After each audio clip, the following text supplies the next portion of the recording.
je n'ai jamais levé ma main contre mon épouse. Le secret que nous avons eu, c'est le pardon. Elle est prête toujours à me demander pardon. Il faut communiquer, surtout la communication. La communication, c'est très Quand il y a le pardon aussi, et puis surtout l'amour. La fidélité ensemble. Ta femme s'habille bien, tu ne la félicites même pas. Ce qui peut faire revivre aussi l'amour, c'est les cadeaux. Et quel conseil donnez-vous à la jeunesse aujourd'hui? C'est-à-dire de se respecter. La base du succès, c'est Dieu. Bonjour, bonsoir. Il y a un adage qui dit que l'amour unit deux âmes en une seule entité où chaque sentiment est partagé. Aujourd'hui, je reçois un couple qui a franchi les noces d'or et qui totalise avec exactitude 51 années de mariage. Au cours de cet entretien, dédié spécialement à la Saint-Valentin, nous parlerons ensemble du secret de la longévité de leur mariage. Alors, bonjour pasteur, comment allez-vous? Bonjour mon fils. Il n'est pas bon que l'homme soit seul, je lui ferai une aide semblable. Dixit la parole de Dieu. Ce matin donc, le pasteur Yaméro n'est pas seul, il est accompagné de sa belle et tendre épouse, que j'appelle affectueusement Maman Yaméro. Alors, bonjour maman, comment allez-vous? Et je vais bien, Ok. par la grâce de Dieu. D'accord.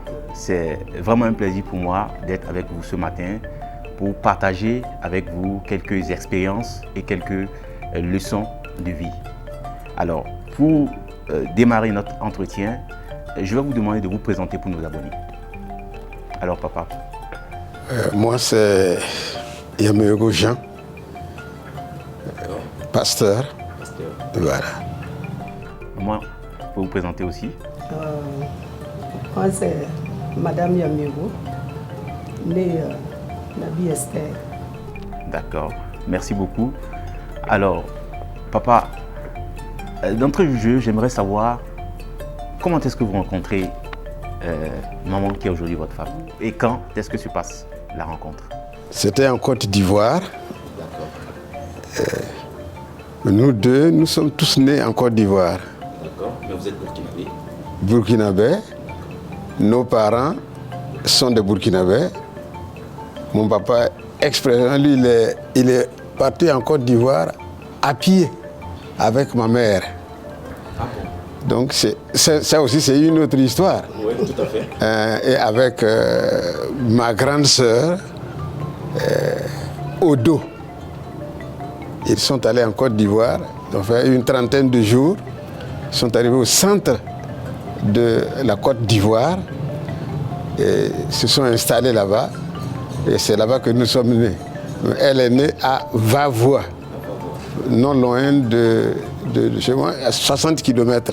Oui, je rappelle que Vavois, c'est une localité d'Abidjan où il y a beaucoup de diaspora. Exactement. Voilà. La distance était de 60 km à moto ou bien même à vélo. On peut parcourir facilement le trajet pour aller rencontrer au moins la personne qui vous plaît. D'accord. Voilà. Donc, vous êtes né en Côte d'Ivoire, de parents burkinabés. Voilà. Alors, comment se fait la rencontre donc avec maman? Chaque année, il y avait des camps bibliques où les jeunes de cette localité se rencontraient. Deux fois à Vavois, deux fois à Genoula, où étaient mes parents. C'est l'occasion de se rencontrer entre jeunes. C'est ainsi que la chose est née. D'accord. Et la rencontre se fait, vous vous rappelez, c'était dans quelle année environ? Bon, pas avec exactitude, mais si vous avez peut-être une période de l'année, c'était peut-être dans les années 50, dans les années 60. La durée, depuis 68 même, il y a régulièrement il y avait régulièrement les camps. D'accord, depuis 68. D'accord. Et quand vous rencontrez maman qui est aujourd'hui votre femme, qu'est-ce qui fait que vous décidez de faire de votre femme? Puisqu'à l'époque, je sais que il y avait également d'autres femmes. Également, qu'est-ce qui fait que c'est elle que vous choisissez pour devenir votre femme? Bon, j'ai fait le collège protestant à Tanguay.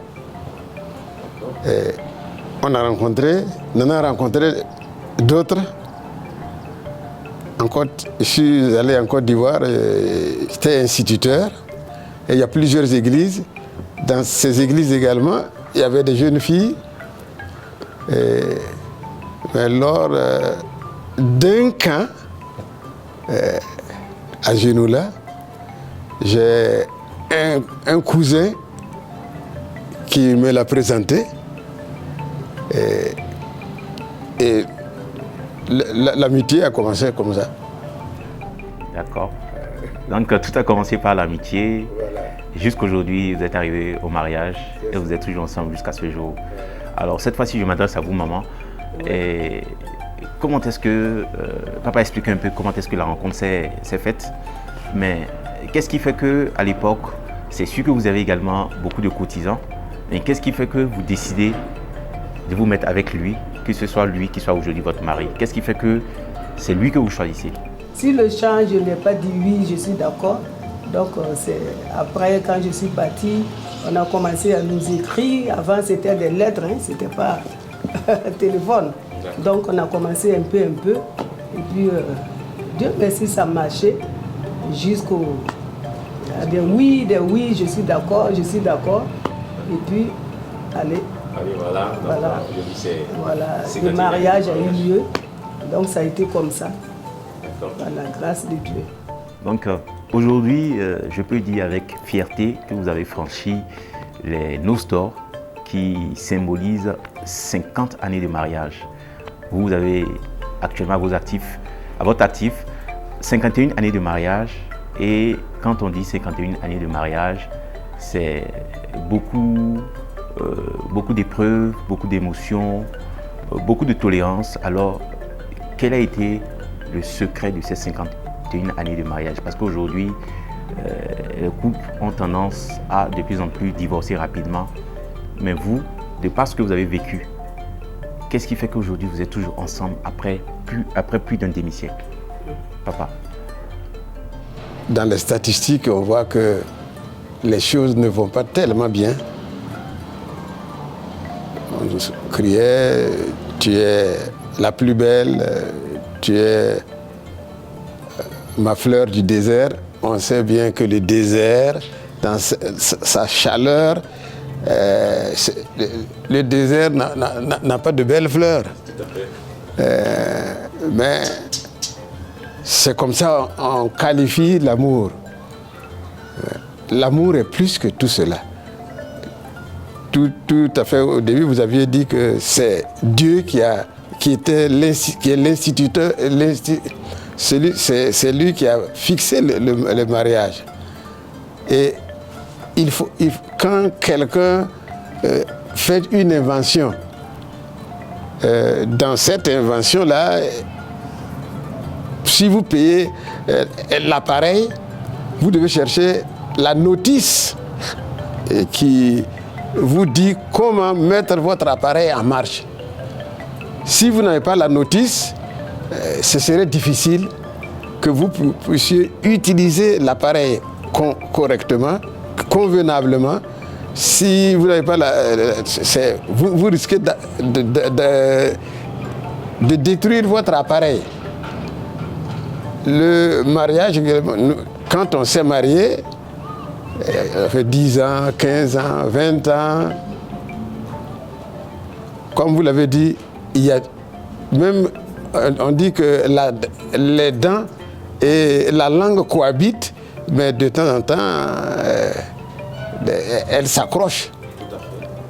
Mais quand on regarde la notice de celui qui a institué le mariage, il faut regarder sérieusement avec la crainte de Dieu dans le cœur pour pouvoir respecter celle qui est, comme le Seigneur le dit, objet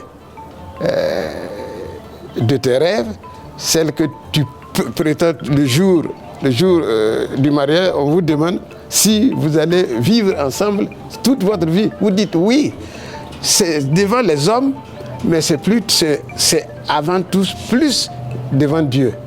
Ça, c'est très important. Pour le respect de ta femme, le respect de ses parents, le respect de Dieu, tout cela aide à garder celle à qui on a promis fidélité. Je peux dire ça en attendant. D'accord. Cette fois, je suis à vous, maman. Oui. Alors, aujourd'hui, vous êtes avec votre mari, vous totalisez 50 années de mariage et je sais que cela n'a pas été facile. Quel est donc le secret de ces 50 années de mariage? Quel est le secret? Qu'est-ce qui fait que, malgré les vents et marées, vous êtes toujours resté accroché à votre mariage jusqu'à présent? Merci beaucoup. Effectivement, 51 années, ce n'est pas... on peut dire que ce n'est pas chose aisée, ce n'est pas de notre propre force qu'on a pu marcher jusqu'à 51e année. Il y a eu quelqu'un de plus grand qui nous a soutenus, quelqu'un qui est placé au-dessus de tout. Et cette personne-là, on peut l'appeler le Créateur, le Dieu vivant et vrai, le Dieu fidèle, qui nous a aidés dans cette marche. Depuis le début du mariage, on s'est marié un 10 janvier 1974. Et depuis ces jours-là, on a commencé le voyage. Un voyage dans un bateau. On a commencé le voyage à deux. Et il y a eu quelqu'un qui était avec nous, qui nous accompagnait dans notre voyage. Et c'était Jésus. C'est lui le maître. Et quand on a lui, dans le bateau, il n'y a pas de peur. Même si il y a le vent, même s'il y a des tempêtes, lui, il est là pour calmer. Jésus, que nous avons choisi comme accompagnateur, comme maître. Maman, je dois donc comprendre par là que les 50 années de mariage que vous avez fait ensemble est dû aussi à, quelque part, à la bonté de Dieu aussi. Oui, c'est ça? bien sûr. Vous voulez me faire comprendre? Oui, oui, la bonté de Dieu. Bien vrai, il y a eu des hauts, il y a eu des bas. Parce que deux ensemble, on peut dire aussi que ce n'est pas facile. Mais le secret que nous avons eu, c'est le pardon. Quand je lui fais quelque chose qui ne me plaît pas, je lui demande pardon. Et c'était comme ça, vice-versa. Lui aussi me demande pardon. Ah, je fais telle chose, là, je vois que ça ne t'a pas plu. Est-ce que tu ne vas pas me pardonner? Puis j'ai dit oui, c'est fini. Donc on a toujours fait comme ça jusqu'à aujourd'hui. Parce que sans le pardon, il n'y a pas de réussite. Il faut toujours pardonner. Et puis aussi, il faut mettre aussi la prière devant. Quand on prie, on demande à Dieu, il vient. Il vous aide sur votre chemin jusqu'à ce que vous puissiez arriver jusqu'au bout. Donc on est encore sur la route. Et on espère qu'il va nous accompagner. Je l'espère aussi. Jusqu'au bout.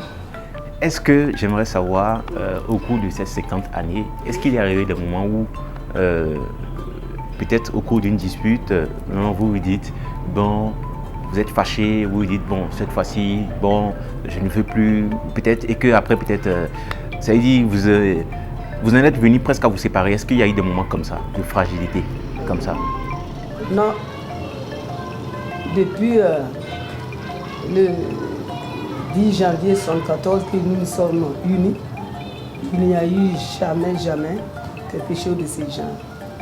Par la grâce de Dieu, Comme je le disais, il y a eu toujours des hauts, des bas, mais ça a été à notre portée jusqu'à aujourd'hui. Ouais, ça a été à notre portée. Il n'y a pas eu de séparation, il n'y a pas eu de je m'en vais, il n'y a pas eu de je ramasse mes bagages pour aller chez mes parents. Il faut aller demander pardon pour que je puisse revenir. Il n'y a pas eu ça. Il n'y a jamais eu de situation pareille. Il n'y a eu jamais cette situation. Voilà.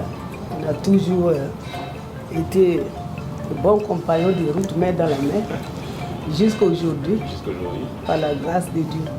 D'accord. Et combien d'enfants sont issus de ce mariage? 7 enfants. 7 enfants. 6 garçons. 6 garçons. Et une fille. Et une fille. Alors, félicitations à vous. Merci beaucoup. Et je suppose que vous êtes mamie et papy également. Voilà. Ouais. Mamie et papy. 8 petits-enfants. 13. 13. 13 petits-enfants. Félicitations à vous. Enfants. Félicitations, c'est vraiment formidable. Alors, aujourd'hui, force est de constater que dans nos sociétés, nous assistons à beaucoup de divorces. Nous remarquons qu'il y a des couples qui se marient et 2 ans, 3 années après, c'est déjà le divorce. Et cela est de plus en plus récurrent. Donc, selon vous, de par votre expérience, de par ce que vous avez vécu, qu'est-ce qui peut donc expliquer d'abord, dans un premier temps, ceci?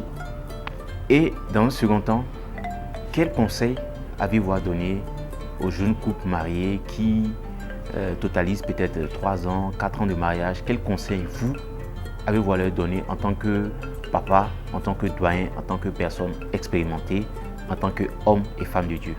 D'abord, qu'est-ce qui explique le fait qu'il y ait beaucoup de divorces aujourd'hui, selon vous?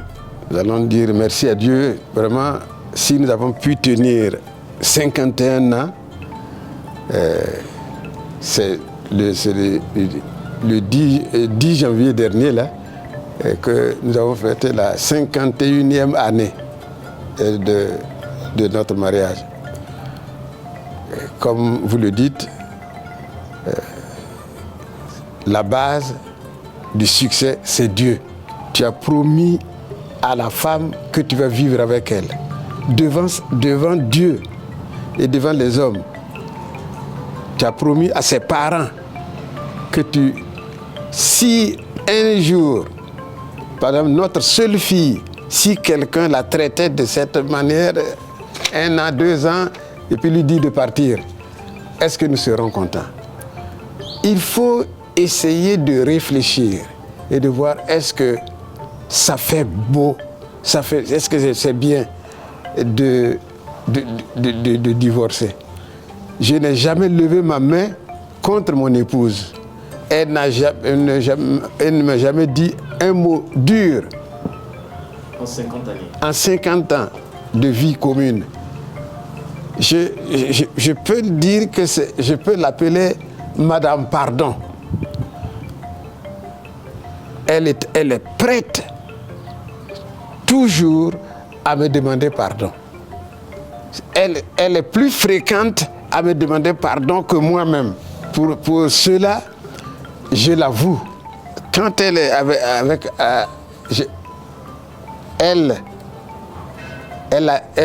elle a eu du respect pour mes parents. Mon père l'appelait tout le temps Mbipara, Mbipara, jusqu'au jour où le Seigneur l'a appelé. Ma mère aussi, c'était la même chose. Je respecte ses parents. Nous sommes allés dans un village ici pour un PPS. Le chef du village nous a demandé, c'est vous qui voulez ma fille? On a dit oui. C'est vous qui voulez ma fille? Vous êtes des religieux. Mais nous, dans la tradition, dans la tradition, il n'y a pas de divorce. Comme ça, comme chez vous-même. Si dans la tradition, si on met la tradition, on vante la tradition de cette manière, nous aussi qui sommes, qui disons que nous avons le Coran, nous avons la Bible, nous avons ceci ou cela. Est-ce qu'on ne devrait pas être aussi des modèles? Voilà. Donc, c'est vraiment bien. Il n'y a pas eu de choc comme ça entre nous. Merci beaucoup. Et quel conseil donnez-vous à la jeunesse aujourd'hui? C'est dire de se respecter.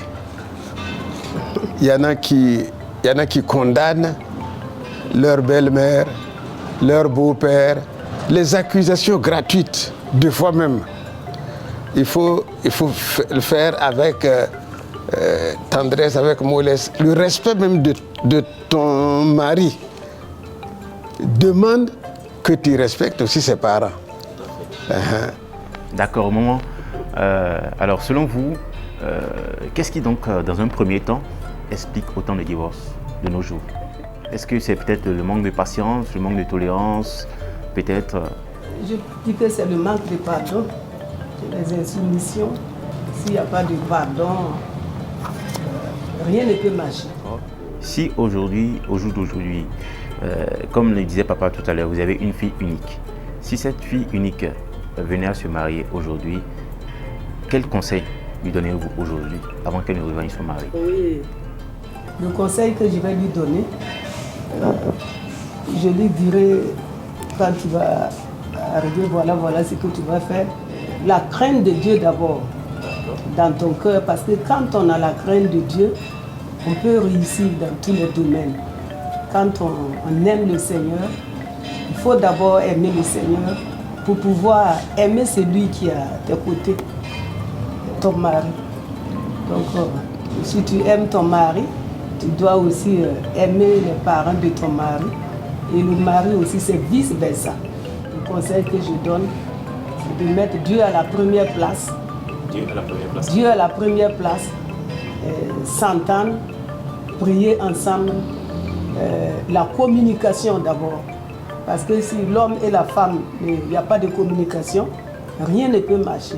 On prie d'abord, même si c'est un projet, on peut prier, demander à Dieu à ça. Et puis après, encore, vous vous asseyez, monsieur et madame, vous communiquez ensemble, vous parlez ensemble.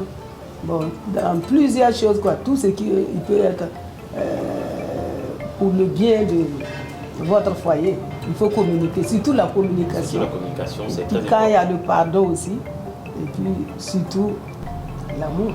D'accord, c'est bien noté. Quand vous vous aimez, oui. L'amour peut tout surmonter. Voilà. C'est ce que je peux dire. D'accord, merci pour ces sages conseils. Nous sommes donc en train de nous acheminer progressivement à la fin de cet entretien. Et j'aimerais vous demander de nous raconter, pour nous aborder, une petite anecdote que vous avez vécue au sein de votre couple, peut-être il y a quelques années derrière, une petite anecdote là, rapidement. Si vous avez une anecdote à nous raconter. Bon, en Côte d'Ivoire, je suis allé dans une église et puis je suis resté. Il a plu ce jour. Et je rentrais tard et je suis tombé en route. Et la moto s'est éteinte. J'ai poussé la moto là longuement, au moins peut-être 10 km. Je suis arrivé dans un village. Je me rappelle, il y avait une coupe du monde qui se jouait. Et j'ai trouvé des jeunes qui étaient en train de suivre un match vers minuit. Et bon, puisqu'ils suivaient le match là, ils ne pouvaient pas venir à mon secours. Donc je suis resté avec eux. Après, ils m'ont aidé. Ils ont réussi à mettre ma moto en marche. Je suis rentré vers 3h, 2h, 3h du matin. J'ai trouvé ma femme devant la porte, assise, toute seule. Tout le monde était rentré. C'était une nuit noire, sans étoiles. Elle était là, elle m'attendait. C'est vraiment une grande preuve d'amour. C'est plus de 30 ans, mais je n'ai jamais oublié cela. Oui, c'est vraiment une très grande preuve d'amour. Je me demande si c'était moi-même, peut-être j'allais aller me coucher. Et puis, mais bon, ça m'a marqué. on n'a jamais eu de problème comme ça dans la famille sans qu'elle ne soit impliquée. Dans ma famille, elle joue son rôle. Et quand la parole de Dieu dit que l'amour est plus fort que la mort, ça c'est la Bible qui le dit, c'est très important. Que les grandes eaux ne peuvent même pas éteindre l'amour. L'amour ne peut pas s'échanger avec les billets de banque. Ça, c'est la parole de Dieu qui le dit. Donc, c'est vraiment important de s'aimer et de vivre ensemble. D'accord. Merci bien, c'est très bien compris. Alors, aujourd'hui, donc, nous sommes le 14 février et le 14 février, donc, nous célébrons donc la fête de l'amour. Étant donné que nous célébrons donc la fête de l'amour, alors, je veux bien demander qu'est-ce qui est prévu aujourd'hui au programme. Je pense qu'il n'y a pas de commentaire. L'homme et la femme sont faits ensemble pour s'aimer. Ouais. Il n'y a rien à dire. L'amour. Il faut vivre l'amour. D'accord. L'amour. D'accord. Il n'y a pas une petite sortie qui est prévue avec papa ce soir, peut-être? Oui. Je lui dirai seulement que je l'aime. Je sais que lui aussi va me dire qu'il m'aime. Ah d'accord, ça c'est très bien. Papa, voici ce que maman dit. Hein. Ah ouais. Bon, nous sommes donc en train de finir donc, cet entretien. Et avant de finir, donc, j'aimerais vous demander donc, votre mot de fin. D'abord, papa, je commence par vous d'abord. Quel est votre mot de fin? Non, c'est surtout vous remercier d'avoir pensé à nous, pour venir vers nous. Et vous avez compris qu'en 50 ans, on a au moins quelque chose à dire à nos petits frères, à nos petites sœurs, quant à la survie, au maintien de leur mariage. D'abord, la fidélité ensemble, le respect. Même quand moi, j'étais instituteur d'abord, mais quand je me suis marié à elle m'aidait à corriger mes cahiers. C'est des choses qu'on n'oublie pas. L'instituteur, lui, n'a jamais fini son travail. Il travaille le jour et il travaille la nuit. Je dois faire ma préparation. Elle est là pendant que je fais la préparation, pendant que je corrige les cahiers et tout ça. Et puis, quand je finis, on se prend la main et puis on rentre. Donc, c'est le meilleur, donner le meilleur de soi-même à la personne qu'on aime.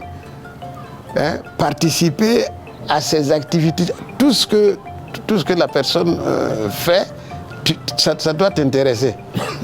Hein? Ta femme s'habille bien, tu ne la félicites même pas. Hein?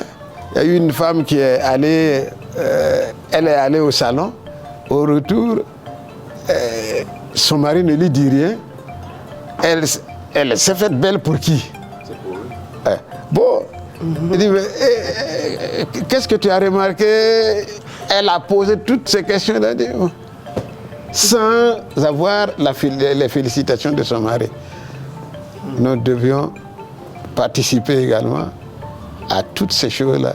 Et nous intéresser à notre femme, nous intéresser à notre homme, à notre femme, à notre homme, et ce serait la bonne chose. D'accord. Maman, quel est votre mot de fin pour que nous fermions cette émission? Comme papa l'a déjà dit tout à l'heure, nous disons merci d'avoir pensé à nous. Que Dieu continue à vous bénir dans tout ce que vous faites, notre ministère. Voilà. Vous avez parlé de Saint-Valentin tout à l'heure. Et je sais beaucoup de choses qui se passent dans Saint-Valentin. Chose que j'avais oublié à souligner aussi. Ce qui peut faire revivre aussi l'amour, c'est les cadeaux. On peut se faire des cadeaux surprises. Par exemple, là où il est, je connais bien son tailleur. Si je veux lui faire des cadeaux, il suffit de payer le tissu, envoyer chez le tailleur, et puis aller. Il peut faire la tenue, on emballe bien, Et quand je viens, je dépose sur le lit. Il sait que c'est pour lui. Et moi aussi, quand il veut me faire le cadeau, c'est la même chose. Et ça, dans un couple, il est très très important. Voilà, c'est donner des cadeaux. De surprise surtout. Voilà, des cadeaux surprises. Ça fait renaître encore l'amour. Notre souhait est que cela puisse accompagner nos enfants qui aspirent au mariage, ceux qui sont déjà dedans et ceux qui aspirent. Un jour, si Dieu permet que ça se réalise, qu'il y ait quelque chose comme ça dedans. Par la grâce de Dieu. Même les pointures de chaussures, ta femme chausse du combien? Même les soutiens, elle chausse du combien? Etc. Tout, le mari doit le savoir. Amen. Afin de réserver des surprises à son épouse. Voilà. Merci beaucoup. Merci beaucoup au couple Yaméogo. Merci beaucoup pour vos conseils de vie. Nous avons été donc très heureux de recevoir ce matin donc le couple Yaméogo pour cet entretien dédié spécialement à la Saint-Valentin. C'était donc un réel plaisir et restez connectés et prenez surtout soin de vous. À très bientôt.